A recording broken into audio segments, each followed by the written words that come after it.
जय हिंद। जियोग्राफी के इस सेशन में आपका स्वागत है। आज हम पढ़ेंगे भारत का भूगोल और भारत का भूगोल में सबसे पहले देखेंगे हमारा भारत पूरे पृथ्वी पर कहाँ स्थित है। तो आप ये मेरा नोट्स देख सकते हैं, ये बिल्कुल शॉर्ट नोट्स है। तो आपको ये नोट्स टेलीग्राम चैनल पे मिल जाएगा, आप ये देख सकते हैं, बिल्कुल शॉर्ट नोट्स है। इसको हम लोग पढ़ेंगे और साथ ही साथ क्वेश्चन भी करेंगे। नोट्स देखा, जो मेरा नोट्स है उससे हम लोग अच्छे से पढ़ेंगे, मैं उसको एक्सप्लेन करूंगा, बहुत अच्छे से समझाऊंगा, फिर यहाँ से हम लोग क्वेश्चन को करेंगे। आप देख सकते हैं ये सारे क्वेश्चन आपके किसी ना किसी एग्जाम में पूछे हुए क्वेश्चन है। ये घटना चक्र की बुक है, इसका भी पीडीएफ आप कहेंगे तो मैं टेलीग्राम चैनल पे डाल दूंगा, वहां से आप जाकर उसको डाउनलोड कर लीजिएगा। अब इन सबको भी हम लोग अच्छे से देखेंगे, उधर हम लोग थ्योरी पढ़ेंगे, फिर इधर आकर क्वेश्चन को भी सॉल्व करेंगे एक ही वीडियो में। क्लियर है? तो चलिए फटाफट स्टार्ट करते हैं क्लास को और देखते हैं भारत की भौगोलिक स्थिति क्या है, कहाँ भारत स्थित है, उसके बारे में जानते करते हैं। तो आज हम पढ़ने वाले हैं भारत की स्थिति। भारत आखिर में कहाँ स्थित है इसके बारे में आज हम लोग पढ़ेंगे। भारत की स्थिति, अब ये देखेंगे ग्लोब, इसको थोड़ा सा मैं ऐसे समझाऊंगा। देखिए यहाँ पर ध्यान दीजिएगा, ये एक ग्लोब है। बेसिकली क्या है ग्लोब, यानी कि एक पृथ्वी है, मान के चलिए ये पूरी पृथ्वी है। एक बार मैं फिर से इसको गोल सा बनाऊंगा, ये पूरी पृथ्वी है। थोड़ा सा समझने के लिए आपको बस समझना है।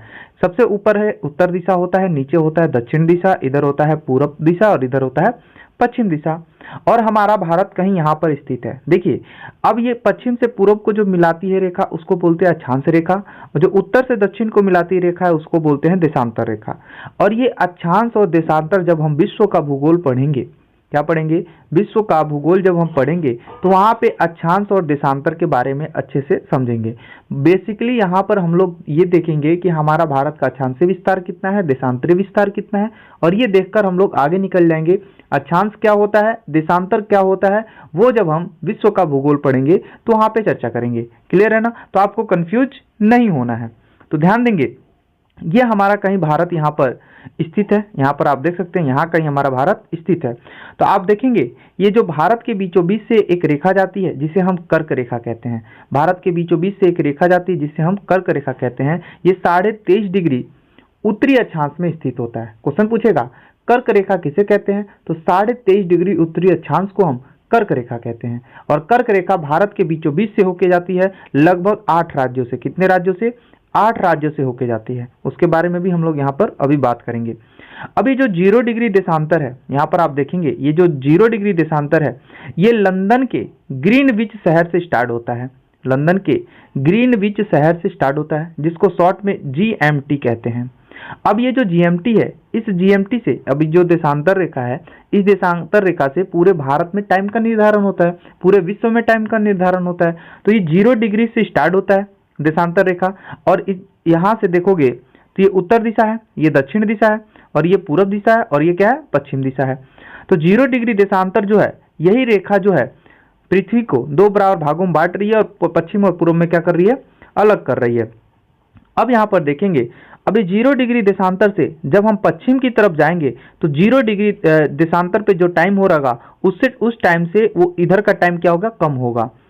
अगर हम 0 डिग्री देशांतर से पूरब की तरफ जाएंगे, कहाँ जाएंगे, पूरब की तरफ जाएंगे, तो हमारा समय क्या होगा, बढ़ेगा। तो ऐसे ही हमारा भारत लगभग यहाँ पर है, आप देख सकते हैं। तो हमारा भारत यहाँ पर स्थित है, तो यहाँ से जो हमारा 0 डिग्री देशांतर है उससे कहाँ जा रहे हैं, पूरब की तरफ। यानी कि बेसिकली हम ये कह सकते हैं कि 0 डिग्री देशांतर से हमारे भारत का टाइम क्या होगा, आगे होगा। 0 डिग्री देशांतर से हमारे भारत का टाइम आगे होगा कि नहीं होगा? तो आप कहोगे जी सर जी, आप तो बिल्कुल सही बता रहे हैं। तो GMT को शॉर्ट में GMT को फुल फॉर्म में कहते हैं ग्रीनविच मीन टाइम, जो लंदन से स्टार्ट होता है। ये 0 डिग्री देशांतर यहाँ से स्टार्ट होता है। वहीं हम बात करें GMT से हमारे भारत का time IST India standard time 5.5 घंटा आ गया है। कितने घंटे आ गए हैं? तो 5.5 घंटा आ गया है। तो क्वेश्चन पूछेगा ग्रीनविच से हमारे भारत का समय कितना आ गया है, तो बता देना 5.5 घंटा आ गया है। अच्छा ये बताइए 0 डिग्री देशांतर से अगर पश्चिम की तरफ जाएंगे तो समय बढ़ेगा कि घटेगा? कमेंट करके बताइए, समय क्या होगा, घटेगा। अगर वही पूरब की तरफ आएंगे तो समय क्या होगा, बढ़ेगा। 0 डिग्री अक्षांश को हम भूमध्य रेखा या विषुवत रेखा कहते हैं। भूमध्य रेखा या विषुवत रेखा किसे कहते हैं, तो 0 डिग्री अक्षांश को हम लोग भूमध्य रेखा या विषुवत रेखा कहते हैं। वही हम बात करें 0 डिग्री भूमध्य रेखा से 23.5 डिग्री उत्तर, देखिए ये बीच की जो रेखा है ये जो रेखा है इससे हमें मालूम चल रहा है कि ये उत्तर है और ये दक्षिण है।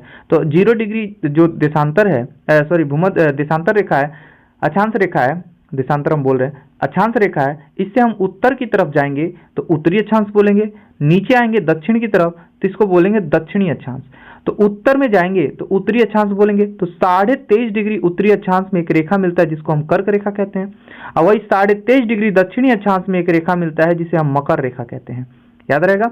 तो 23.5 डिग्री दक्षिणी अक्षांश को क्या बोलते हैं? मकर रेखा। 23.5 डिग्री उत्तरी अक्षांश को क्या बोलते हैं? कर्क रेखा बोलते हैं। इतना बस आपको याद रखना है। अक्षांश क्या होता है, देशांतर क्या होता है, हम जब विश्व का भूगोल पढ़ेंगे तो वहां हम बताएंगे। फिर एक बार और बता दे रहे हैं, इसको ध्यान रखिएगा। चलिए आगे बढ़ते हैं। तो ये हमारा भारत है। अब इसको थोड़ा सा समझेंगे ऐसे, यहाँ पे ध्यान दीजिए। हमने कहा कि पूरे पृथ्वी पे अक्षांश ऐसे खींचे गए हैं, पूरे पृथ्वी पर कुल अक्षांश ऐसे खींचे गए हैं। अगर बोले बेसिकली तो कुल अक्षांश रेखाओं की संख्या जो है 189 है, 189 है। अगर कहेगा ध्रुवों को मिलाकर तो 181 हो जाता है। तो बेसिकली 189 ही बीपीएससी मानता है। कोई सा भी एग्जाम, बड़े एग्जाम कंडक्ट कराने वाली जो संस्थाएं हैं वो 189 ही कुल अक्षांश रेखाओं को मानता है।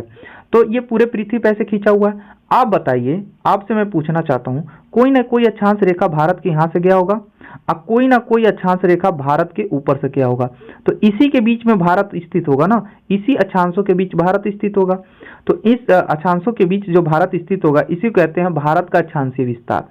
अब देशांतर रेखा की बात करें तो पूरे देशांतर रेखा भी पूरे पृथ्वी पर ऐसे ऐसे खींचा हुआ है। अगर ग्लोब आप देखें तो कोई ना कोई देशांतर रेखा भारत के यहाँ से गया होगा, और कोई ना कोई देशांतर रेखा भारत के यहाँ से गया होगा। तो इन देशांतर रेखाओं के बीच में भारत स्थित है। तो इन देशांतर रेखाओं के बीच क्या है? भारत स्थित है। तो भारत का देशांतरीय विस्तार भी होगा कि नहीं होगा? तो आप कहोगे जी सर जी होगा। तो उसी के बारे में यहाँ पर लिखा हुआ है, ध्यान से देखिएगा। अब यहाँ पे समझिएगा, आपको समझने वाली चीजें हैं। ये उत्तर दिशा और यह है दक्षिण दिशा। अगर हम बोले भारत का उत्तर से दक्षिण की लंबाई कितनी है, तो आपको बता देना 3234 किलोमीटर। कितना है? 3214 किलोमीटर। 3214 किलोमीटर भारत का उत्तर से दक्षिण की लंबाई कितनी है? तो 3214 किलोमीटर। देखिए, जब ये पीडीएफ आपको पढ़ा दूंगा, अच्छे से समझा दूंगा, तो आपको रिवीजन करने में टाइम नहीं लगेगा। वही हम बात करें भारत का, ये हो गया पश्चिम, यहाँ पे ध्यान दीजिएगा, ये हो जाएगा पश्चिम और ये हो जाएगा पूरब। तो भारत का पूरब से पश्चिम की लंबाई कुल कितनी है? तो 2933 किलोमीटर। तो क्वेश्चन एग्जाम में पूछता है भारत का पश्चिम से पूर्व की लंबाई कितनी है? तो 2933 किलोमीटर। भारत का उत्तर से दक्षिण की लंबाई कितनी है? तो 3214 किलोमीटर।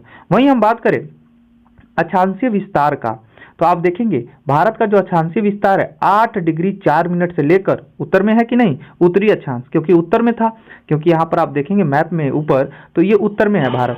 तो 8 डिग्री 4 मिनट उत्तरी अक्षांश से लेकर 37 डिग्री 6 मिनट उत्तरी अक्षांश में हमारे भारत का क्या है? अक्षांशीय विस्तार है। तो 8 डिग्री 4 मिनट से लेकर 37 डिग्री 6 मिनट अक्षांश के बीच में हमारा भारत क्या है? स्थित है। यह आपको पता होना चाहिए। उसके बाद 68 डिग्री 7 मिनट से लेकर 97 डिग्री 25 मिनट पूर्वी देशांतर में हमारा भारत क्या है? स्थित है। अब एग्जाम में क्वेश्चन कैसे पूछेगा? क्वेश्चन पूछेगा हमारे भारत का सबसे पूर्वी देशांतर कितना है? तो आप क्या बताओगे? 97 डिग्री 25 मिनट। हमारे भारत का उत्तरी अक्षांश कितना है? तो आपको बता देना है 37 डिग्री 6 मिनट। अगर पूछ ले हमारे भारत का देशांतरीय विस्तार कितना है, तो आपको बता देना 68 डिग्री 7 मिनट से लेकर 97 डिग्री 25 मिनट पूर्वी देशांतर। याद रखेंगे, पूर्वी देशांतर लिखा होना चाहिए। कई बार पश्चिमी लिखा होता है तो गलत हो जाएगा, क्योंकि हमारा भारत जो है पूर्वी देशांतर में पड़ता है, और हमारा जो भारत अक्षांश की दृष्टि से देखे तो उत्तरी अक्षांश में पड़ता है। क्लियर है ना? चीजें समझ में आ रही हैं अच्छे से? अब यहाँ पर देखेंगे आप, बंगाल की खाड़ी है और अंडमान निकोबार है। तो ये अंडमान निकोबार भारत से कुछ दूरी पर है, तो वहां से भी कोई ना कोई अक्षांश रेखा गया होगा। तो 6 डिग्री 45 मिनट। अगर क्वेश्चन पूछ लिया कि भारत का अक्षांशीय विस्तार बताइए पूरा द्वीप समूह लेकर, तो आपको बता देना है 6 डिग्री 45 मिनट से लेकर 37 डिग्री 6 मिनट तक। क्लियर है? 37 डिग्री 6 मिनट तक हमारे भारत का पूरा अक्षांशीय विस्तार है। और ये 6 डिग्री 45 मिनट जो है इंदिरा पॉइंट से शुरू होता है और ये हमारे भारत का सबसे दक्षिणतम बिंदु है। यानी नहीं कहते हैं कि इसके बाद कोई रास्ता नहीं, इसके बाद कोई जगह नहीं है। तो सब भारत का हमारा अंतिम छोर क्या है, दक्षिण अंतिम छोर लास्ट में कौन सा है, तो अंडमान निकोबार पे पड़ता है इंदिरा पॉइंट। और इंदिरा पॉइंट से जो अक्षांश रेखा जाता है वह है 6 डिग्री 45 मिनट, 6 डिग्री 45 मिनट। याद रहेगा, इतनी ही चीजें समझ में आई। और हिंद महासागर के भारत के उत्तर में दक्षिण में क्या है, हिंद महासागर है। भारत के दक्षिण में क्या है, तो आप कहोगे सर आपने बताया हिंद महासागर है। वही हम बात करें भारत के पूरब में क्या है, तो बंगाल की खाड़ी है। भारत के पश्चिम में क्या है, अरब सागर है। याद रहेगा। अगर पूछ ले अरब सागर से भारत कहाँ है, तो अरब सागर से बोल रहे हैं ना, तो अरब सागर से आप देखेंगे भारत पूरब में है। बंगाल खाड़ी से भारत किधर है, तो पश्चिम में है। हिंद महासागर से भारत किधर है, तो उत्तर में है। याद रहेगा। अगर भारत से हिंद महासागर देखे तो दक्षिण में है। समझ में आ रहा है ना चीजें, ये सब चीजें आपको समझना बहुत ज्यादा जरूरी है। भारत का जो आकार है वो चतुष्कोणीय है। कैसे चतुष्कोणीय है, तो आप यहाँ पर देखेंगे ऐसे अगर हम बना दें, ऐसे ऐसे ऐसे, तो कैसा आकार हो गया, तो चतुष्कोणीय हो गया। क्लियर है ना। तो भारत का आकार हमारा कैसा है, चतुष्कोणीय है। इसका क्षेत्रफल की बात करें, इसका जितना भूमि है वो कितना क्षेत्रफल है, तो 32,87,263 वर्ग किलोमीटर।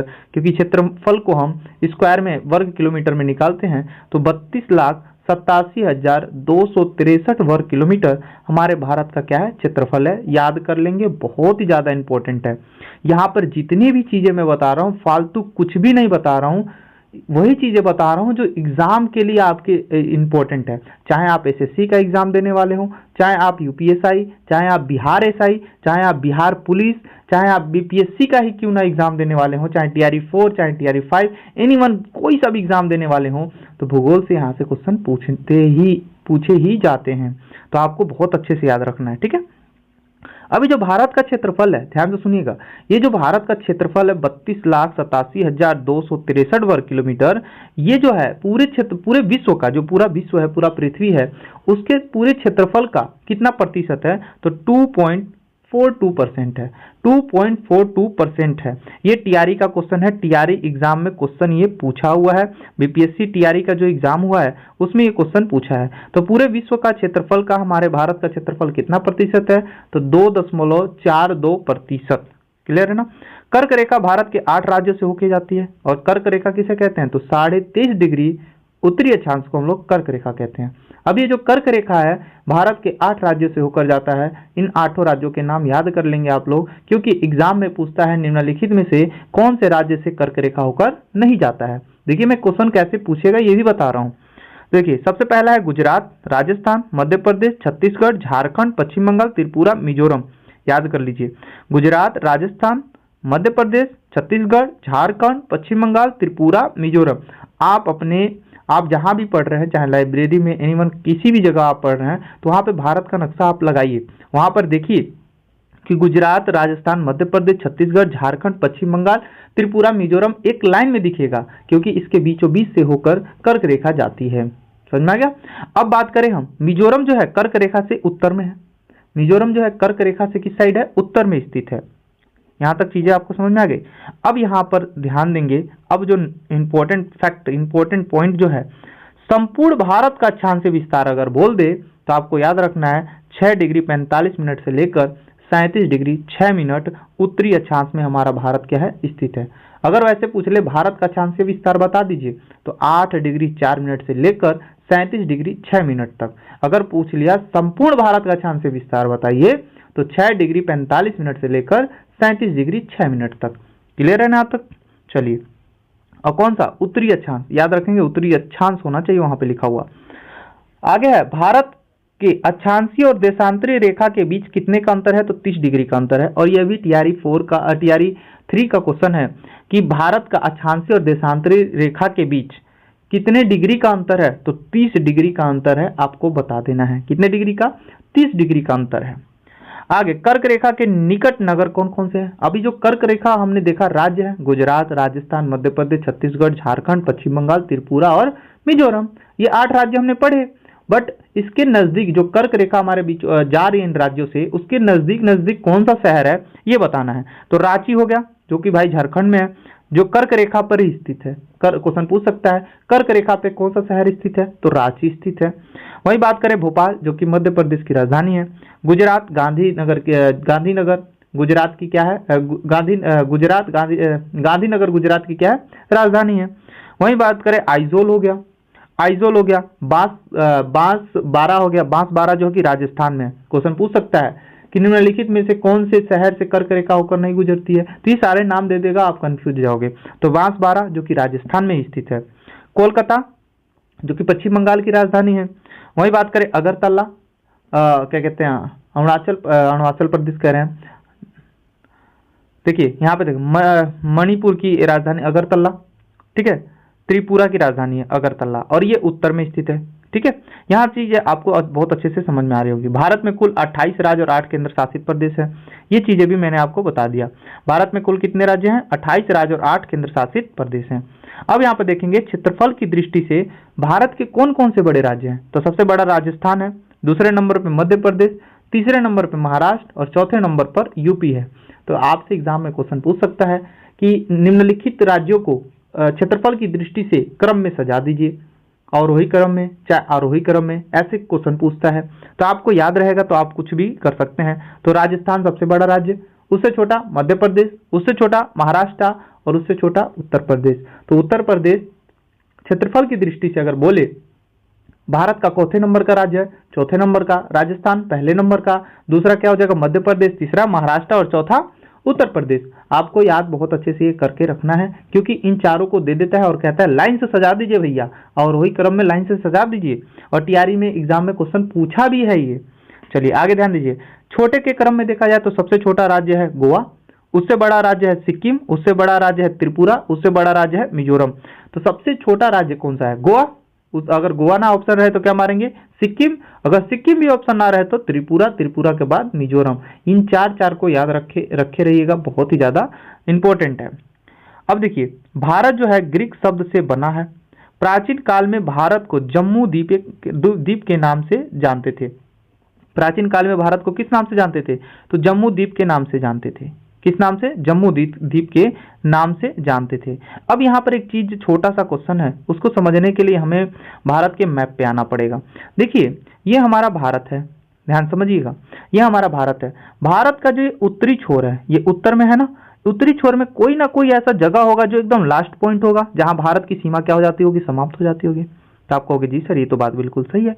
वैसे दक्षिण में भी अंडमान निकोबार पे एकदम लास्ट छोर होगा, जहां पे हमारे भारत की सीमा समाप्त हो जाती होगी। तो वही बात सही है। वैसे पश्चिम में देखा जाए तो वहां पे भी कोई ना कोई लास्ट सीमा होगा, जहां से भारत का क्या होता होगा, सीमा समाप्त होता होगा। वैसे ही पूरब में भी होता होगा, जिसको हम अंतिम छोर के नाम से जानते हैं। क्वेश्चन कैसे पूछता है कि भारत का उत्तरी छोर बता दो, उत्तरी छोर बता दो, भारत का पूर्वी छोर बता दो, भारत का पश्चिमी दूरस्थ बिंदु बता दो, उत्तरी दूरस्थ बिंदु बता दो। ऐसे क्वेश्चन एग्जाम में पूछता है। तो उसके बारे में यहाँ पे है, तो मैं थोड़ा सा मैप में इसलिए लाया, चीजें आपको समझ में आ जाएंगी। तो आप देखेंगे यहाँ पे मैंने एक मैप बना रखा है, जिसकी वजह से आप समझ सकते हैं ये ऊपर वाला उत्तर दिशा, नीचे दक्षिण, इधर पश्चिम और इधर पूरब। चीजें समझ में आ रही होंगी। अब यहाँ पर देखेंगे सबसे उत्तरी छोर कौन सा है, तो इंदिरा कौल है, जो कि लद्दाख में पड़ता है। कहाँ पड़ता है, लद्दाख में। क्वेश्चन पूछेगा भारत का सबसे उत्तरी बिंदु कौन सा है, तो इंदिरा कौल है, जो कि लद्दाख में है। भारत का सबसे पश्चिमी बिंदु कौन सा है, तो सरक्रिक है, जिसे सरक्रिक में जो है कि गुहार मोती है, जो कि गुजरात में पड़ता है। तो भारत का सबसे पश्चिमी बिंदु गुहार मोती है, जो कि कहाँ पड़ता है, जम्मू कश्मीर में पड़ता है, सॉरी जम्मू कश्मीर कह रहे गुजरात में पड़ता है। सबसे पूर्वी की बात करें तो कीबूथी है, जो कि अरुणाचल प्रदेश में पड़ता है। कहाँ, अरुणाचल प्रदेश में, जिसको बलांगू भी कहते हैं। क्या बोलते हैं, बलांगू भी कभी कभी नाम लिखकर आ जाता है, तो घबराना नहीं है। अगर वही बात करें तो भारत का सबसे दक्षिणी बिंदु भूमि का पूछेगा तो कन्याकुमारी बताना है। अगर भूमि का ना पूछ के सबसे दूरस्थ पूछेगा तो आपको बता देना है इंदिरा पॉइंट। कन्याकुमारी आपके तमिलनाडु में है, इंदिरा पॉइंट आपका अंडमान निकोबार द्वीप पर है, अंडमान निकोबार द्वीप पर है। और इंदिरा पॉइंट जो है बृहद द्वीप पर है। क्वेश्चन पूछा गया है कि भारत का सबसे दक्षिणतम बिंदु, दूरस्थ दक्षिणतम बिंदु इंदिरा पॉइंट कहाँ स्थित है, तो बृहद द्वीप पर स्थित है, निकोबार या ग्रेट निकोबार पर। बृहद द्वीप पर निकोबार या ग्रेट निकोबार पर स्थित है। अगर वहीं हम बात करें कन्याकुमारी जो कि तमिलनाडु में स्थित है, जो हिंद महासागर, अरब सागर और बंगाल की खाड़ी का मिलन बिंदु है। क्वेश्चन पूछेगा भारत के सबसे दक्षिण में कौन सा महासागर है, तो आप कहोगे हिंद महासागर। पश्चिम में कौन सा है, तो आप कहोगे अरब सागर। और पूर्व में कौन सा है, बंगाल की खाड़ी। अब ये तीनों महासागर जहां मिलते हैं वो कहाँ मिलते हैं, तो कन्याकुमारी में। कहाँ, कन्याकुमारी एक जगह है जो कि तमिलनाडु में पड़ता है, वहां पर ये तीनों समुद्र आपस में मिलते हुए प्रतीत महसूस होते हैं, ऐसे बोल सकते हैं। विश्व की जनसंख्या की बात करें तो पूरे विश्व में जितनी जनसंख्या है उसका 17.67% लोग भारत में रहते हैं। और ये भी तैयारी का क्वेश्चन पूछा गया क्वेश्चन है। तो 17.67% लोग भारत में रहते हैं। पूरे भारत की जनसंख्या जो है, पूरे विश्व की जनसंख्या का 17.67% लोग भारत में रहते हैं। भारत के 2011 के जनगणना के अनुसार क्षेत्रफल की दृष्टि से देखें, यानी कि किसका जमीन सबसे ज्यादा है पूरे विश्व में, कौन कौन से देश का, तो सबसे बड़ा देश कौन सा है, ऐसे भी बोल सकते हैं। तो सबसे बड़ा देश है आपका रूस, उसके बाद कनाडा, फिर यूएसए, फिर चीन, ब्राजील, ऑस्ट्रेलिया, भारत और अर्जेंटीना। आप देखेंगे तो भारत जो है 7वां सबसे बड़ा देश है, क्षेत्रफल की दृष्टि से चौथे नंबर का है, 7वां सबसे बड़ा देश है। सबसे बड़ा देश कौन सा है, तो आपको बता देना है रूस, उसके बाद कनाडा, फिर उसके बाद यूएसए, फिर उसके बाद चीन, ब्राजील, ऑस्ट्रेलिया, भारत, अर्जेंटीना। याद रहेगा ना, यहाँ से क्वेश्चन पूछे जाते हैं, क्रम से सजाने को दे देता है। तो रूस, कनाडा, यूएसए, चीन, ब्राजील, ऑस्ट्रेलिया, भारत, अर्जेंटीना, ये हमारे क्षेत्रफल की दृष्टि से राज्य हैं। ये एग्जाम के लिए बहुत ही ज्यादा इंपॉर्टेंट है, आप इसको नोट करके भी रख लेंगे। क्लियर है ना। अब यहाँ पे देखेंगे जनसांख्यिकी दृष्टि से, यानी जनसंख्या की दृष्टि से अगर देखें तो कौन कौन से बड़े देश है 2011 के जनगणना के अनुसार। तो पहले नंबर पे आ जाता है चीन, दूसरे नंबर पे आता है भारत, तीसरे नंबर पे आता है यूएसए और चौथे नंबर पे इंडोनेशिया, पांचवें नंबर पे ब्राजील और छठे नंबर पे पाकिस्तान जो है जनसंख्या की दृष्टि में ये सबसे बड़े बड़े देश हैं। तो सबसे नंबर 1 पर चीन, और दूसरे नंबर पे भारत, और तीसरे नंबर पे यूएसए, और चौथे नंबर पे इंडोनेशिया, पांचवें नंबर पे ब्राजील और छठे नंबर पे हमारा आ जाता है पाकिस्तान। और ये जनसंख्या की दृष्टि से देखा हमने 2011 के जनगणना के अनुसार। अगर इस समय देखें तो विश्व का एक जो है जनसंख्या गणना करने वाला एक संस्था है, जिसके द्वारा बताया गया है कि भारत की जनसंख्या चीन की जनसंख्या से अधिक हो गई है, इसलिए विश्व में सबसे अधिक जनसंख्या जो है इस समय वर्तमान में भारत हो गया है। तो क्वेश्चन आप देखेंगे कैसे पूछ रहा है। अगर 2011 की जनगणना लगाकर पूछेगा तो सबसे नंबर 1 पे कौन हो जाएगा, चीन, दूसरे नंबर पे कौन हो जाएगा, भारत, तीसरे नंबर पे आपका हो जाएगा यूएसए, चौथे नंबर पे हो जाएगा इंडोनेशिया, पांचवें नंबर पे ब्राजील और छठे नंबर पे आपका हो जाएगा पाकिस्तान। अब देखिए भारत का सबसे लंबा तट कौन सा है, तो गुजरात और उसके बाद अरुणाचल प्रदेश। अगर क्वेश्चन देखिए, क्वेश्चन अगर आपके एग्जाम में क्वेश्चन पूछा कि भारत का सबसे लंबा तट, तट मतलब क्या होता है, जहां पानी की जहाजें बड़ी बड़ी आकर रुकती हैं, जो समुद्र के किनारे राज्य स्थित होते हैं उनको हम तट बोलते हैं। तो सबसे लंबा तट किसका है, तो गुजरात का है। और गुजरात ना ऑप्शन रहे तो क्या मारेंगे, आंध्र प्रदेश मारेंगे। अगर वही पूछ लिया, क्वेश्चन घुमा दिया कि प्रायद्वीपीय राज्य का सबसे बड़ा तट किसका है, तो आंध्र प्रदेश का है। याद रहेगा, आंध्र प्रदेश हो जाएगा वहां पे। कम तट राज्य वाला गोवा, सबसे कम तट किस राज्य का है, तो गोवा का है। किसका है, गोवा का। सबसे अधिक तट रेखा वाला देश कौन सा है, सबसे अधिक किस देश में तट रेखा है, तो कनाडा में। क्वेश्चन बहुत ही ज्यादा इंपॉर्टेंट है, याद रखिएगा। सबसे ज्यादा तट किस देश में है, तो कनाडा में है। और सबसे लंबा तट रेखा किस देश में है, तो उत्तर से दक्षिण तक का लंबा तट रेखा जो है किस देश में है, तो चिली में है। कहाँ है, चिली में। और चिली की राजधानी क्या है, तो एंटियागो है। एंटियागो याद रखेंगे कि भारत विश्व का सबसे लंबा तट रेखा वाला देश कौन सा है, तो चिली है, जिसके जो लंबा है उत्तर से दक्षिण की तरफ से लंबा है ये, और इसकी राजधानी एंटियागो है। इसकी राजधानी क्या है, एंटियागो है, एंटियागो। ठीक है। अब यहाँ पर देखेंगे तटीय राज्यों के बारे में हम लोग समझ रहे हैं। तो पश्चिमी तट की बात करें, कहाँ पश्चिमी तट की बात करें तो ये अरब सागर में स्थित है। और इधर पूरब तट की बात करें, ये पूरब राज्य हो जाएंगे और ये पश्चिमी राज्य हो जाएंगे, क्योंकि ये पश्चिम होता है और ये क्या होता है, पूरब होता है। तो ये पश्चिमी तट जो है इसमें कितने राज्य हैं टोटल, तो गुजरात, महाराष्ट्र, गोवा, कर्नाटक और केरल। तो कितने राज्य होंगे, तो आप देखेंगे 5 राज्य जो हैं पश्चिमी तट पे आएंगे, जो कि अरब सागर में स्थित हैं। वही हम बात करें तो तमिलनाडु, आंध्र प्रदेश, उड़ीसा और पश्चिम बंगाल, ये जो 4 राज्य हैं ये पूर्वी तट में पड़ते हैं और बंगाल की खाड़ी की तरफ हैं। तो क्वेश्चन पूछेगा भारत में कुल तटीय राज्यों की संख्या, तो आपको बता देना 9। पश्चिमी तट पर कितना, 5 गो। पूर्वी तट पे कितना, 4 गो। तो 5 4 कितना हो जाता है, 9। पूर्वी तट पे जो है वो बंगाल की खाड़ी सटा हुआ है और पश्चिमी तट पे जो है वो अरब सागर से सटा हुआ है। समझ आया। देखिए मुख्य भूमि की तट रेखा की लंबाई, यानी ये भूमि का पूछ रहा है। क्या पूछ रहा है यहाँ पे समझिएगा, इस केवल भूमि का पूछ रहा है। इधर अंडमान निकोबार है उसका नहीं पूछ रहा है, इधर लक्षद्वीप है उसका नहीं पूछ रहा है, ये केवल भूमि का पूछ रहा है। तो इसकी कुल लंबाई कितनी है, तो आपको बता देना है 6100 किलोमीटर। बट अगर क्वेश्चन घुमा दिया और कहा कि द्वीप सहित तटों की लंबाई बता दो, तो 7516.6 किलोमीटर, 7516.6 किलोमीटर। अब यहाँ पर समझेंगे एक चीज, बहुत इंपॉर्टेंट बात बताने वाला हूँ। यहाँ पर देखेंगे इधर आपका पाकिस्तान है, इधर अफगानिस्तान है, इधर आपका चीन है, इधर आपका नेपाल है, इधर आपका भूटान है, इधर आपका म्यांमार है, इधर आपका जो है बांग्लादेश है। तो ये जितना यहाँ से यहाँ तक ये देख रहे हैं ना, ये जो हम बना रहे हैं यहाँ पर, ये यहाँ से लेकर यहाँ तक ये पूरा सीमावर्ती क्षेत्र है, यानी कि ये पूरा अन्य देशों से सीमा लगा रहा है। तो इसकी कुल लंबाई कितनी है, तो इसकी कुल लंबाई है 15,200 किलोमीटर। कितना, 15,200 किलोमीटर। याद रखेंगे एग्जाम में क्वेश्चन पूछा क्या था कि भारत की स्थल लंबाई, ये स्थल लंबाई हो गया, स्थलीय लंबाई और तटीय लंबाई में अंतर बता दीजिए, कितने का अंतर है। तो 7516 में से 1500 माइनस कर दोगे तो तुम्हारा क्या आ जाएगा, आंसर आ जाएगा। ऐसे ऐसे एग्जाम में अब क्वेश्चन पूछे जा रहे हैं तो आपको याद रखना होगा।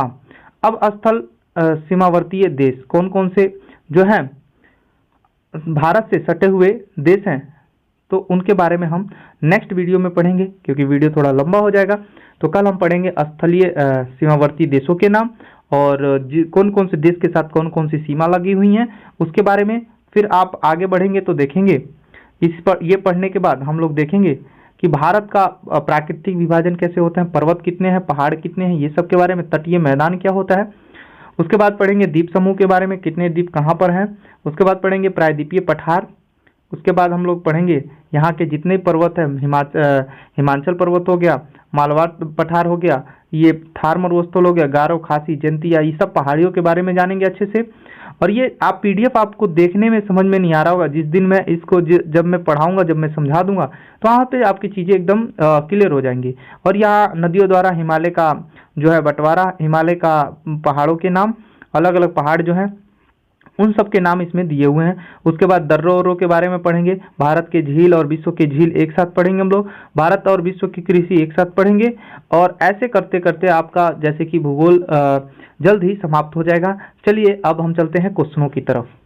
हमने देखा कि भारत का भौतिक प्रदेश क्या क्या है, इन सब के बारे में पढ़ा। आप यहाँ पर देख सकते हैं कि पहले भारत को हम भारत, इंडिया, आर्यवर्त, हिंदुस्तान के प्रसिद्ध विश्व भूगोल के नाम से हम लोग जानते थे। ऐसी चीज़ें हैं 8 डिग्री 4 मिनट उत्तरी स्थान से लेकर, ये सब चीज़ें तो मैंने आपको बताया अभी जस्ट। अब आगे थोड़ा सा इसमें देख लेंगे और क्या क्या है। कि नामकरण की बात करें तो भारतवर्ष जो है, भारतवर्ष नाम कैसे पड़ा, तो ये बृहदत्त जो कि जम्मू द्वीप के दक्षिण भारत के होने के कारण हुआ था। हमने बताया था प्राचीन में इसको जम्मू द्वीप भी कहते थे भारत को। भारत शब्द जो है ऋग वैदिक काल के प्रमुख जन भरत के नाम पर पड़ा है। भारत की बात करें तो दुशात और शकुंतला के पुत्र भरत के नाम पर वायु पुराण में बताया गया है। इंडिया की बात करें तो यूनानियों द्वारा इंडिया रखा गया। आर्यवर्त की बात करें तो आर्यों का निवास स्थल होने के कारण इसको भारत को आर्यवर्त कहा गया। हिंदुस्तान की बात करें तो फारसी और अरबी इतिहासकार द्वारा इसको हिंदुस्तान कहा गया था। तो ये सब चीज़ें आप लोग एक बार देख लेंगे और यहाँ पर मैं इन क्वेश्चनों को देखते हुए चलेंगे। अब यहाँ पर देखेंगे भारत में हिंदुस्तान कहाँ गया भाई, हाँ, भारत में हिंदुस्तान की संज्ञा सर्वप्रथम किस देश के निवासी ने प्रदान की थी, तो ईरानियों ने। बौद्धिक काल में भारतवर्ष को किस नाम से जाना जाता था, तो जम्मू द्वीप। मैंने आपको बताया था पहले भारत को हम जम्मू द्वीपों के नाम से, जम्मू द्वीप के नाम से जानते थे। आगे ध्यान देंगे, भारत की खोज सर्वप्रथम किस यात्री ने, वास्को डिगामा पुर्तगाल का निवासी था, उसने किया था। और ये मैं जब हिस्ट्री पढ़ा रहा हूँ, हिस्ट्री जो SCRT पढ़ा रहा हूँ क्लास 9th में, बहुत अच्छे से वहाँ पे बताया गया है कि वास्को डिगामा कैसे भारत पहुँचता है, केप ऑफ गुड होप के रास्ते, अब्दुल बारिक की मदद से कालीकट बंदरगाह पर, और वहाँ का राजा जेमोरिन उसका स्वागत करता है। वो सब चीज़ें मैंने SCERT जो कि क्लास 9th का जो पढ़ा रखा है, वहाँ जाकर आप वो वीडियो देख सकते हैं। सर्वप्रथम इंडिया शब्द का प्रयोग भारत के लिए किस भाषा में किया गया था? तो ग्रीक या यूनानी भाषा में किया गया था। भारत और भौतिक अवस्थाएं, यही तो हम लोग पढ़ रहे थे। यहाँ पे देखिए, भारत की भूभाग का कुल क्षेत्रफल कितना है? तो 32,87,000 वर्ग किलोमीटर, ये आपको पढ़ाया मैंने। भारत के क्षेत्रफल विश्व के कुल क्षेत्रफल का कितना प्रतिशत है? तो मैंने आपको यहाँ पे डिटेल में बताया था कि 2.42% है, और यहाँ पर कितना दिया है? 2.4, तो ये भी सही है। क्लियर है ना? भारत का भू आकृति किस प्रकार की है? तो चतुष्कोणीय है, मैंने आपको बताया। भारत का उत्तर से दक्षिण का विस्तार कितना है? तो 3214 किलोमीटर। भारत का पूर्व से पश्चिम का विस्तार 2933 किलोमीटर, 2933 किलोमीटर है। आगे ध्यान देंगे, द्वीप सहित पूछा है, कैसे बोला है? यहाँ पर देखेंगे, कह रहा है द्वीपों सहित भारत की तट रेखा की कुल लंबाई तो 7516.6 किलोमीटर। अगर बोलेगा द्वीप सहित नहीं तो 6100 किलोमीटर। बोलेगा द्वीप सहित नहीं भारत का तटीय रेखा की लंबाई, तो आपको बता देना है 6100 किलोमीटर, और द्वीप सहित बोलेगा तो आपको वो बताना है। क्लियर है ना? अब ध्यान देंगे, यहाँ पर मैंने आपको बताया ही था कि भारत की जो स्थलीय सीमा की लंबाई है कितनी है? तो 15,200 किलोमीटर है। क्षेत्रफल की दृष्टि से भारत का विश्व में कौन सा स्थान है? 7वां स्थान है। एक बार फटाफट बताएंगे, पहला स्थान किसका है? तो आप कहोगे रूस का, फिर उसके बाद चीन का, फिर उसके बाद कौन सा? तो आप कहोगे अमेरिका का, उसके बाद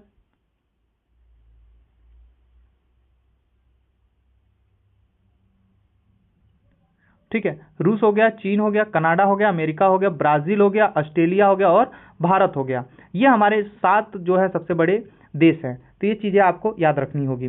नेक्स्ट क्वेश्चन यहाँ पर ध्यान देंगे, कह रहा है जनसंख्या की दृष्टि से भारत में विश्व का स्थान कौन सा है? दूसरा है। पहले नंबर पर कौन है? तो चीन है 2011 के जनगणना के अनुसार।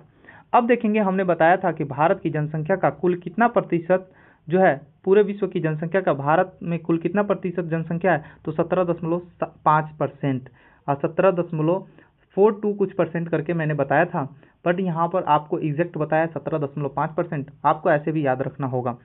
भारतवर्ष में गाँव की संख्या लगभग कितनी है? तो 6.40 लाख लोग अधिक से लोग गांव में रहते हैं। भारत का अक्षांशीय विस्तार पूछ लिया ना, 8 डिग्री 4 मिनट से लेकर 37 डिग्री 6 मिनट तक। अगर पूछेगा क्या कहते हैं भारत का संपूर्ण अक्षांशीय विस्तार, तो आप बता देना 6 डिग्री 45 मिनट से लेकर 37 डिग्री 6 मिनट उत्तरी अक्षांश में। क्लियर है ना? भारत का देशांतरीय विस्तार पूछेगा तो 68 डिग्री 7 मिनट से लेकर 97 डिग्री 25 मिनट पूर्वी देशांतर। मानक समय जो कि हम अभी नहीं पढ़े हैं, नेक्स्ट वीडियो में हम लोग वहां पर पढ़ेंगे मानक समय, और उसके बाद हम लोग चीज़ों को और आगे समझते हुए चलेंगे। अब यहाँ पे कर्क रेखा हमने पढ़ ही लिया है, तो इसके बारे में जान लेते हैं। विषुवत रेखा के उत्तर में स्थित 23.5 डिग्री उत्तरी अक्षांश को हम कर्क रेखा कहते हैं। ये मालूम चल गया। कर्क रेखा भारत के कितने राज्यों से? तो 8 राज्यों से, गुजरात, राजस्थान, मध्य प्रदेश, छत्तीसगढ़, झारखंड, पश्चिम बंगाल, त्रिपुरा और मिजोरम। ये तो मैंने आपको बहुत ही अच्छे से बता दिया था। उसके बाद कह रहा है कर्क रेखा भारत के किस पड़ोसी देश से होकर गुजरता है? तो बांग्लादेश से।